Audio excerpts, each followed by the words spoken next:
ఉమ్మడి కరీంనగర్ జిల్లా వ్యాప్తంగా ఇంటర్ మొదటి సంవత్సరం పరీక్షలు ప్రశాంతంగా ప్రారంభమయ్యాయి. కరీంనగర్ జిల్లా గంగాధర మండలంలోని ప్రభుత్వ జూనియర్ కళాశాలలో నేటి నుంచి ఇంటర్మీడియట్ పరీక్షలు ప్రారంభమయ్యాయి. ఉదయం 8 గంటలకే పరీక్షా కేంద్రాలకు విద్యార్థులు చేరుకున్నారు.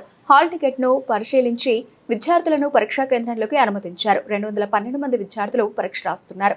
జగిత్యాల జిల్లా వ్యాప్తంగా 30 పరీక్షా కేంద్రాల్లో ఇంటర్ పరీక్షలు ప్రశాంతంగా ప్రారంభమయ్యాయి. 30 నిమిషాల ముందుగానే విద్యార్థులు ఎగ్జామ్ సెంటర్లకు చేరుకున్నారు. విద్యార్థులు పరీక్షలకు 5 నిమిషాల్లోపు లేటుగా వచ్చిన పరీక్షా హాల్లోకి అనుమతించారు సిబ్బంది. జిల్లా వ్యాప్తంగా మొదటి సంవత్సరం 7,699 మంది విద్యార్థులు, రెండో సంవత్సరం 7,424 మంది విద్యార్థులు పరీక్షలు రాశారు. హాల్ టికెట్ పై ప్రిన్సిపల్ సంతకం లేకపోయినా విద్యార్థులను పరీక్షా హాల్లోకి అనుమతించారు. ఇక పెద్దపల్లి జిల్లాలోనూ ఇంటర్ విద్యార్థులు ప్రశాంతంగా పరీక్షలకు హాజరయ్యారు. ఉదయం 9 గంటల నుండి మధ్యాహ్నం 12 గంటల వరకు పరీక్షలు రాశారు. 45 నిమిషాల ముందే పరీక్షా కేంద్రంలోకి విద్యార్థులకు అనుమతించారు. పరీక్ష ప్రారంభమైన 5 నిమిషాల్లోపు ఆలస్యమైన లోనికి అవకాశం ఇచ్చారు అధికారులు. జిల్లా వ్యాప్తంగా 22 పరీక్షా కేంద్రాల్లో విద్యార్థులు పరీక్షలు రాస్తున్నారు.